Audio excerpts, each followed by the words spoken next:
Hi good morning. आज हम BSc semester second के इम्पॉर्टेंट टॉपिक्स के बारे में बात करेंगे जिन्हें हम कवर करेंगे बॉटनी वन के अंदर, जिसमें आएंगे pteridophytes and their general characters, classification, paleobotany and geological time scale, fossilization, types of fossil, और इसमें मेंबर्स आएंगे जैसे कि Rhynia, Lycopodium, Lepidodendron, Selaginella, Calamites, Equisetum, Adiantum and Marsilea. इन सबको कवर करते हुए हम लोग पढ़ेंगे चीज़ें आगे। तो अब हम स्टार्ट करते हैं basically pteridophyta and the general characters of pteridophytes. Pteridophytes is arose from a Greek word pteron and phyton. Pteron means feather-like and phyton means plant. Constitute primitive seedless vascular plants. Vascular systems are present, but they are seedless. That reproduce by means of spores and have either fruits nor seeds. ना ही इसमें fruits देखने को मिलते हैं, ना ही हमें seeds देखने को मिलते हैं। इसलिए इस ग्रुप को क्या क्लासिफाई करा हैकेल ने 1866 में टेरिडोफाइट्स में। Pinnately feather like compound Fronx देखने को मिलते हैं इसमें। They are reptile-like first true land animals that evolved. Amphibians, pteridophytes are considered as the first true land plants that evolved after bryophytes. Amphibians of the plant kingdom भी इनको बोला जाता है, botanical snakes, reptiles of plants kingdom, snakes of plants kingdom, और amphibians of plants kingdom भी consider कर लेते हैं क्योंकि ये रिप्रोडक्शन वाइज या फर्टिलाइजेशन को लेके वाटर पे डिपेंडेंट होते हैं। आई होप कि आप लोगों को बेसिक क्लासिफिकेशन पता होगा। नहीं पता तो हम लोग बात कर लेते हैं प्लांट किंगडम के क्लासिफिकेशन के बारे में। देखते जाइए, प्लांट्स को हम किस में क्लासिफाई करते हैं।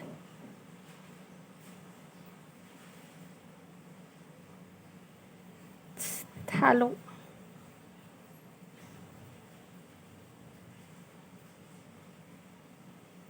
ब्रायो, नेक्स्ट टेरिडो, फिर यहाँ से और निकलते हैं चिम्नो और एंजियोस्पर्म्स। सबसे प्रिमिटिव होते हैं ये, और सबसे ज़्यादा एडवांस्ड होते हैं एंजियो। ब्रायोफाइट्स को क्या बोलते हैं? Amphibians of plants kingdom. Pteridophytes को रेप्टाइल्स को। इनमें वेल डेवलप्ड वास्कुलर सिस्टम देखने को हमें मिलता है। ठीक है, तो ये यहाँ पे हम लोगों ने बात कर ली है टेरिडोफाइट्स के बारे में। आगे देखते हैं characteristics of pteridophyta. The plant body sporophytic होती है। स्पोरोफिटिक यानी कि two in kind of body, differentiated into roots, stems and leaves. The mature sporophyte is nutritionally independent on gametophyte. Nutritionally depend नहीं कर रहा है, इट्स इंडिपेंडेंट, फ्री है उससे, क्योंकि जो इसका वो होता है शायद तक वो फोटोसिंथेटिक होता है and it can make their own food. They show much variation in their form, size, habitat. Small भी हो सकते हैं और एनुअल्स हो सकते हैं कि पूरे साल हमें देखने को मिलते हैं, जैसे कि अजोला और साल्विनिया। और लार्ज ट्री लाइक पेरिनियल्स हो सकते हैं, एंजियोप्टेरिस और ऑसमुंडा जैसे। Most of the living pteridophytes are terrestrial, growing in moist and shady places. Some members are Azolla, Isocetes, Marsilia, Salvinia जो कि एक्वेटिक है। कुछ जीरोफिटिक स्पीशीज़ भी सैलिजिनेला में या और कई स्पीशीज़ में ऑब्जर्व हुई हैं। प्राइमरी रूट्स और एफीमेरल। एफीमेरल का मतलब याद रखें, ephemeral is a good word अगर इंग्लिश को लेके बात करें। एफीमेरल मतलब शॉर्ट लिव्ड होती हैं इसकी प्राइमरी रूट्स, और बहुत सारी एडवेंटिशियस रूट्स के थ्रू रिप्लेस हो जाती हैं। The roots are permanent growing apex होती है। द लीव्स आर स्केली होती हैं as in Equisetum, small sessile as in Lycopodium, large हो सकती हैं एज इन सिलाज, लार्ज हो सकती हैं एज इन फर्न्स की तरह। ठीक है, माइक्रोफाइलस और मेगाफाइलस टाइप के होते हैं। जो माइक्रोफिल का सिंथेसिस करे वो माइक्रोफाइलस और मेगाफिल्स बनाए। ठीक है, stem is usually branch, monopodial और डाइकोटोमस टाइप के स्टेम्स देखने को मिलेंगे। The leaves and stems possess filiform trichomes. The root and stems have well developed vascular systems. Stele, हमें इसमें various kind of steles observe होते हैं। Protostele in Lycopodium, Selaginella, siphonostele in Equisetum and Ophioglossum, dictyostele in Pteris, Nephrolepis, Polystichum और polycyclic एंजियोप्टेरिस और मैरेशिया में देखने को मिलते हैं। मैं सिर्फ इम्पॉर्टेंट कैरेक्टर्स की ही यहाँ पे बात करूँगी। प्लांट्स है तो होमोस्पोरस होंगे या फिर हेट्रोस्पोरस होंगे। होमोस्पोरस का एग्जांपल ध्यान रखें, इक्विसेटम, लाइकोपोडियम और टेरेस। और हेट्रोस्पोरस में सिलाजिनेला, मार्सिलिया और Salvinia. The leaves bearing sporangia को, जिसमें स्पोरेंजिया ग्रो करते हैं ना, स्पोरोफिल्स कहते हैं। स्पोरोफिल्स में स्पोरेंजिया ग्रो करते हैं, दो तरह के होते हैं। मेगा स्पोरोफिल में मेगास्पोर्स बनते हैं, माइक्रोस्पोरोफिल्स में माइक्रोस्पोर्स बनते हैं। ठीक है, ये हो चुका है। अच्छा, यूज स्पोरेंजिएट और लेप्टोस्पोरेंजिएट को समझें थोड़ा। मैं बेसिक पे ही बात करूँगी। The difference between eusporangiate and leptosporangiate is latter form spores from just a single initial cell.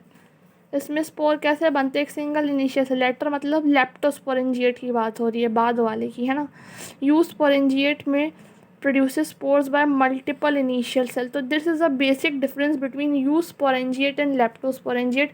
इतना सारा डिटेल में लेने की जरूरत नहीं है, सिर्फ इसमें सिंगल इनिशियल सेल होता है और इसमें मल्टीपल इनिशियल सेल्स होते हैं, ये ध्यान में रखने वाली बात है।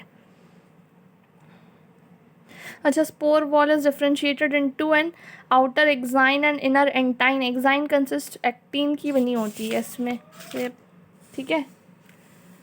फिर बात करते हैं होमोस्पोरस स्पीसीज़ के। गेमेटोफाइट का एक्सोस्पोरिक होता है, out of side the spore बनते हैं, जबकि है ना हेट्रोस्पोरस में एंडोस्पोरिक होता है, within the spore wall gametophyte बनता है।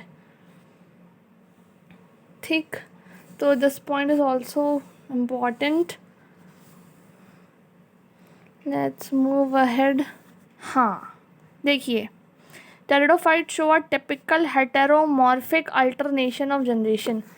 Terminology works better in biology. Pteridophytes show a typical heteromorphic alternation of generation, यानी कि n और 2n के बीच में।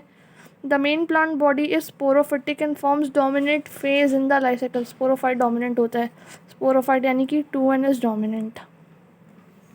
फिर diploid zygote which is mother cell of the sporophytic generation क्या बनाते हैं? मेल और female gametes used to form diploid which is a mother cell हो जाता है। स्पोरोफिटिक जनरेशन जाइगोट के बाद बनती है। ठीक है, तो here are some of the general characters of pteridophytes. तो आप इन्हें रिवाइज करें अच्छे से।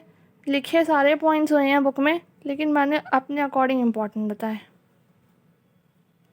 Thank you.